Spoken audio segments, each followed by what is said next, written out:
하나님의 말씀은 요한계시록 3장 7절부터 13절까지의 말씀입니다. 제가 봉독합니다. 빌라델비아 교회의 사자에게 편지하기를 거룩하고 진실하사 다윗의 열쇠를 가지시니 곧 열면 닫을 사람이 없고 닫으면 열 사람이 없는 그이가 가라사대 볼지어다 내가 내 앞에 열린 문을 두었을 때 능히 닫을 사람이 없으리라.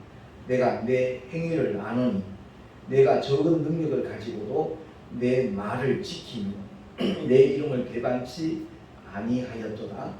보라 사단의 회 곧 자칭 유대인이라 하나 그렇지 않고 거짓말하는 자들 중에서 몇을 내게 주어 저리로 와서 내 발 앞에 절하게 하고 내가 너를 사랑하는 줄을 알게 하리라. 내가 나의 인내의 말씀을 지켰은즉 내가 또한 너를 지키어 시험의 때를 면하게 하리니 이는 장차 온 세상에 임하여 땅에 거하는 자들을 시험할 때라. 내가 속히 임하리니 내가 가진 것을 굳게 잡아 아무나 내 멸류관을 빼앗지 못하게 하라. 이기는 자는 내 하나님 성전에 기둥이 되게 하리니 그가 결코 다시 나가지 아니하리라. 내가 하나님의 이름과 하나님의 성 곧 하늘에서 내 하나님께로부터 내려오는 새 예루살렘의 이름과 나의 새 이름을 그의 위에 기록하리라. 귀 있는 자는 성령이 교회들에게 하시는 말씀을 들을지어다. 아멘. 기도하겠습니다. 하나님 아버지 감사합니다. 오늘도 귀한 주님의 생명의 말씀에 귀를 기울일 수 있는 복된 시간을 허락하신 아버지 하나님, 성령의 감동을 통하여 주님의 참된 뜻이 무엇인가 깨닫는 시간 되게 하시고 깨달은 대로 또한 결단할 수 있는 우리 모두가 되게 하여 주시옵소서. 결단한 그 모든 것들을 그대로 실천할 수 있는 힘과 은혜와 능력까지 성령 하나님 공급해 주실 줄 믿사옵고 우리 구주 예수 그리스도 이름으로 감사하며 기도하옵나이다. 아멘. 기독교 신앙은 하나님의 말씀을 지키는 겁니다. 그리고 예수의 이름을 끝까지 배반하지 않는 것이 하나님이 기뻐하시는 믿음인 줄로 믿습니다. 제가 순복음 교단에서 한 25년 목회를 했습니다마는 그때 목회할 때는 그 순복음 교회에 특징이 있어요. 그 교인들은 기도할 때 주여 믿습니다. 믿습니다에 굉장히 그 강조를 하죠. 힘을 실어서 합니다. 그것은 자칫 신앙이 아니라 신념일 수도 있다는 것을 우리가 알아야 됩니다. 우리의 믿음은 어디까지나 하나님의 말씀에 근거한 것이어야지 내가 바라고 원하는 그 열정이 뜨겁고 강하다고 해서 하나님의 역사가 이루어지는 것은 결코 아니라는 것을 우리가 기억을 해야만 되겠습니다. 참된 신앙은 하나님의 말씀을 믿는 겁니다. 그리고 달리 말하면 예수의 이름을 믿는 겁니다.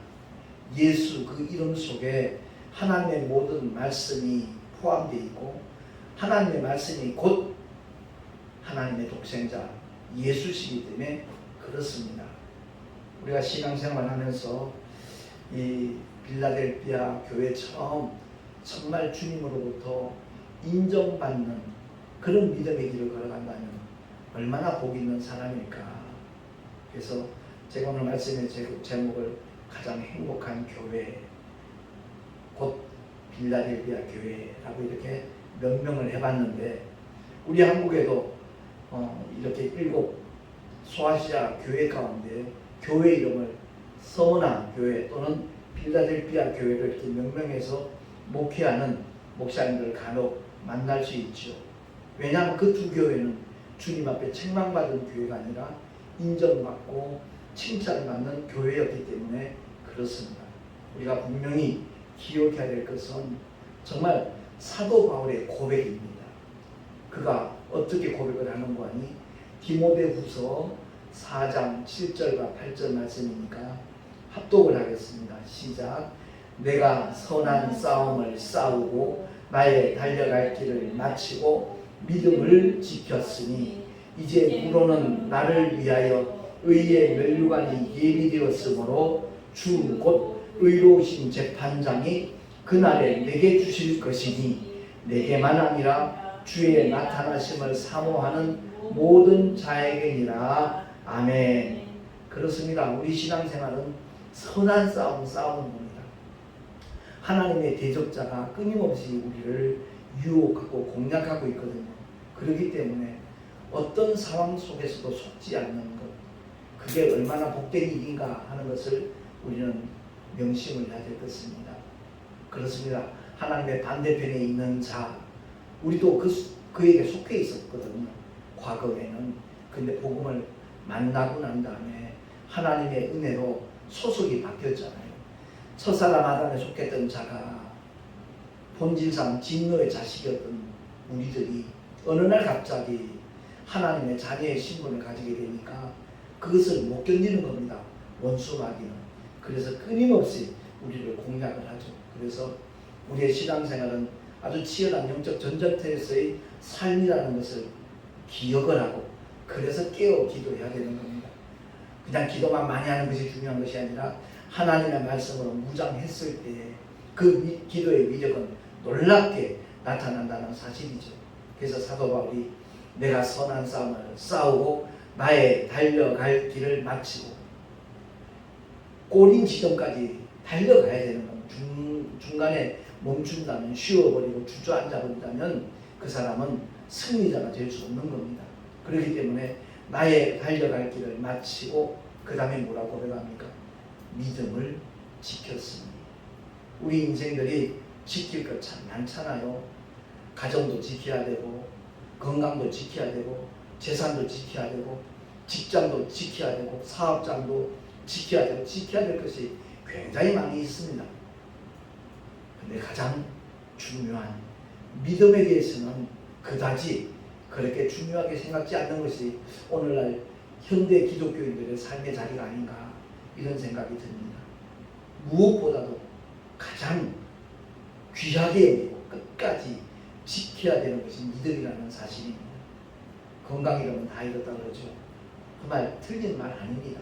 그러나 건강을 끝까지 지켰다 할지라도 믿음이 없는 사람, 믿음을 놓쳐버렸다면 그 인생은 영원히 후회하는 인생이고 영원히 망하는 인생이잖아요.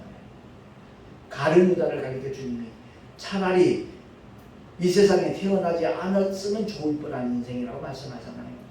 우리 주변에 그런 인생이 가룟 유다만이 아니라 엄청나게 많이 있습니다. 하나님의 사랑을 거부하고 하나님의 은혜의 품에 들어오지 않으려 하는 수많은 믿지 않는 자들. 분명히 2000년 전에 주님은 십자가로 인류의 모든 죄를 도말하셨습니다. 그렇기 때문에 죄값으로 지옥 갈 영혼은 현재 하나도 없습니다. 그럼에도 불구하고 많은 사람들이 지옥을 향하여 걸어가고 달려가고 있는 것은 하나님의 사랑을 거부하고 있기 때문이라는 거죠. 그 사랑을 받아들이기만 하면 될 텐데 결국 불신앙, 믿지 않는 것이 지옥을 고집하는 것이고 가장 불쌍한 영혼, 차라리 태어나지 않았으면 좋을 뻔한 인생으로 본인 스스로가 자처하는 거라는 것을 이 시간에 꼭 깨달을 수 있기를 예수 이름으로 축원합니다. 그래서 믿음은 지키는 겁니다. 끝까지 지키는 겁니다. 그렇게 사도 바울이 고백을 하면서 이제 후로는 나를 위하여 의의 면류관이 예비되었으므로 주 곧 의로우신 재판장이 그날에 내게 주실 것이다. 내게만이 아니라 주님의 나타나신 주님의 재림을 사모하는 모든 믿는 자에게 동일하게 우리 주님께서 의의 면류관을 주실 것이다 라고 선포하고 있는 것을 히브리 후서를 통해서 우리는 확인하게 됩니다.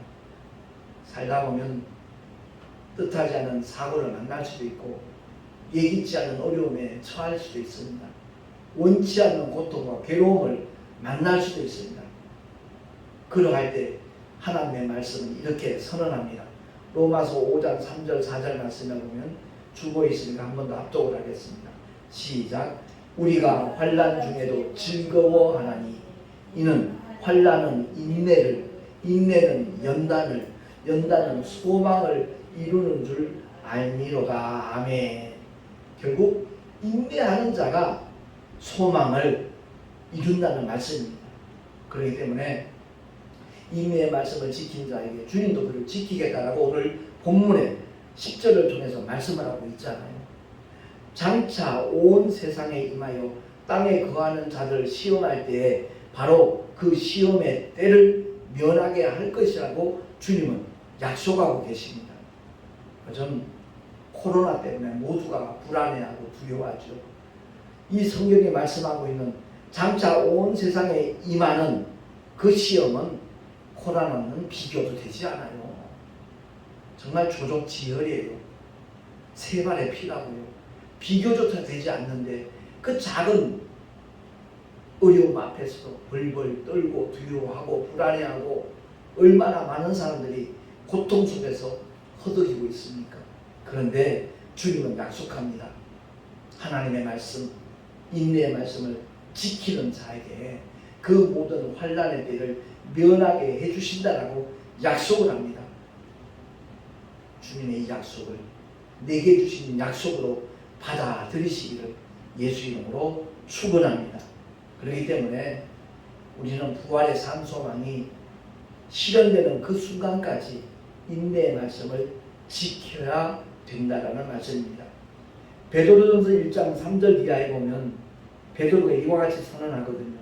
믿는 자에게 하나님이 약속하신 하늘에 간직하신 소망이 있다라고 말씀하는데 말씀 찬양으로가 나에게 불려지고 있습니다.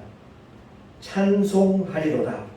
우리 주 예수 그리스도의 아버지 하나님이 그 많으신 긍휼대로 예수 그리스도의 죽은 자 가운데서 부활하심으로 말미암아 우리를 거듭나게 하사 산 소망이 있게 하시며 썩지 않고 더럽지 않고 쇠하지 않는 기업을 있게 하시나니 곧 너희를 위하여 하늘에 간직하신 것이라. 아멘. 베드로를 통해서 하나님이 거듭 확인하며 약속하고 있는 메시지입니다. 부활의 산소망. 그 산소망이 우리에게 구현되는 그 순간까지 믿음을 지키는 하나님의 사람들이 되십시다. 뿐만 아니라 오늘 본문을 통해서 말씀하기를 내가 가진 믿음을 굳게 잡아서 아무나 내 멸류관을 빼앗지 못하게 하라라고 다시 한번 주님은 명령하십니다. 바로 11절 말씀이죠. 내가 속히 임하리니 내가 가진 것을 굳게 잡아. 그 빌라델피아 교회가 가진 것이 뭡니까? 오직 주님을 믿는 믿음이거든요. 그 믿음을 굳게 잡아서 하나님의 말씀, 인내의 말씀을 굳게 잡아 아무나 내 멸류관을 빼앗지 못하게 하라 라고 말씀하고 있는 겁니다. 그러니까 원수마귀가 별의별 시험과 환난과 어려움을 주는 이유는 그리고 목적은 믿음을 뺏어가기 위해서입니다. 그 믿음을 놓쳐버리기를 이제나 저제나 기다리고 있는 것이 마귀의 목적이라는 것을 우리가 기억을 하고 끝까지 이 믿음을 지키는 것, 이것이 얼마나 귀한 일인가, 얼마나 중요한 일인가 하는 것을 잠깐도 잊지 않는 저와 여러분이 되시기를 예수 이름으로 다시 한번 축원합니다. 이러한 자들에게 주님은 약속하거든요. 계시록 2장 10절에도 말씀하지만 내가 죽도록 충성하라. 그리하면 내가 생명의 멸류관을 주리라 라고 말씀합니다.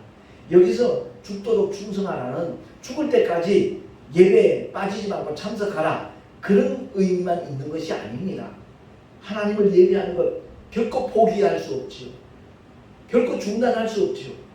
그러나 거기에 머무는 것이 아니라 예배를 통해서 하나님이 허락하시는 은혜, 그 능력, 그 사명 다시 한번 굳게 붙잡고 그 사명을 감당하는 복음의 일꾼이 되라는 거죠.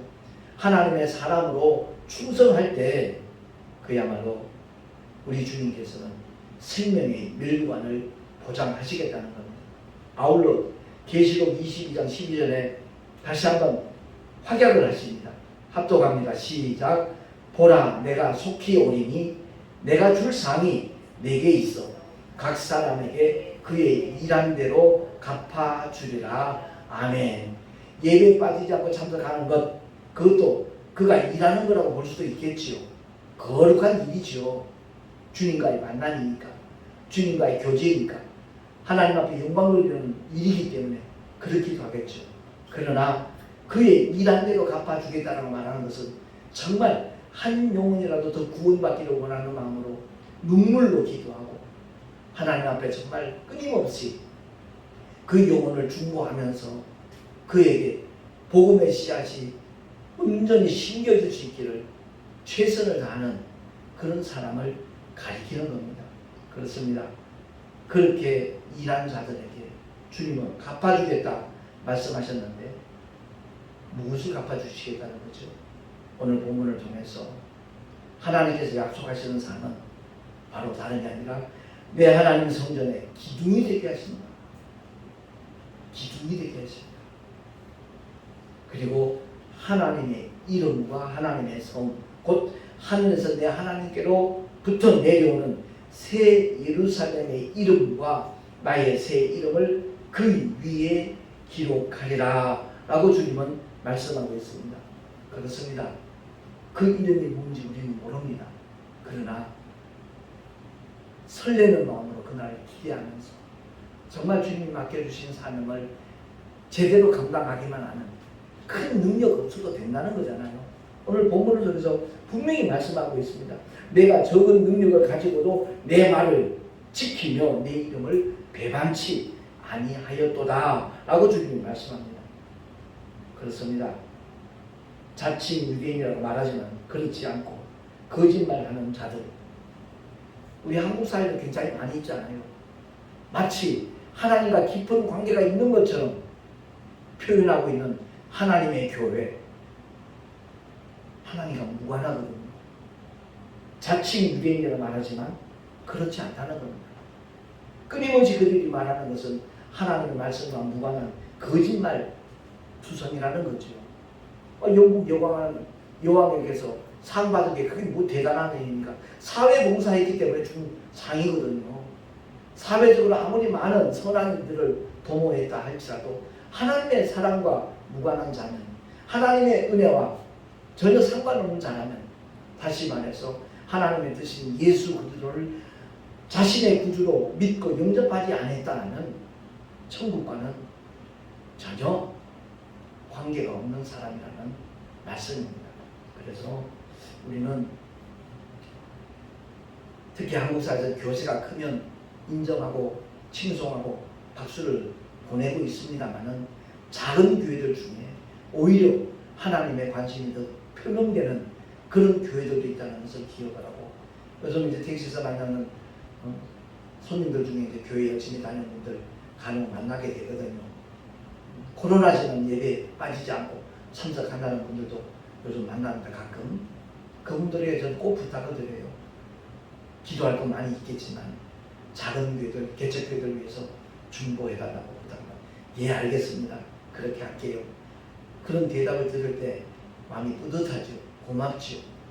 그렇습니다. 오늘 본문 말씀을 통해서 빌라델비아 교회가 엄청난 어떤 큰 사역을 했기 때문에 하나님 앞에 인정받고 칭찬받은 것이 아니라는 것을 아마 이 본문을 읽어보는 사람이면 누구나 다 느낄 겁니다. 주님 앞에 칭찬받은 이유는 끝까지 인내의 말씀을 지키면서 그야말로 주의 이름을 배반치 아니하는, 끝까지 그 이름을 사랑하고 자랑하고 소개하는 전도자의 삶을 살았다는 것을 우리가 확인할 수가 있는 겁니다. 부디 우리의 남은 생에 정말 주님이 기뻐하시는 삶의 방향으로 우리 인생의 목적지, 종착역에 도달했을 때 주님 앞에 외면당하는 자가 아니라 그야말로 주님이 기뻐하는 하나님의 사람으로 살아갈 수 있는 우리 모두가 될 수 있기를 예수 그리스도로 축원을 드립니다. 기도하겠습니다. 하나님 아버지 감사합니다. 오늘도 주의 생명의 말씀을 통하여 우리의 믿음을 다시 한번 되돌아보며 점검할 수 있도록 은혜 주시면 감사합니다. 뿐만 아니라 하나님의 말씀대로 주님이 요구하시는 대로 그렇게 살아가리라 결단할 수 있는 시간까지 주님 허락해 주셨사오매 그대로 실천할 수 있는 믿음의 능력까지 풍성하게 일마다 때마다 주님 공급하여 주시옵소서. 우리 구주 예수 그리스도 이름으로 감사하며 간절히 축복하며 기도하옵나이다. 아멘.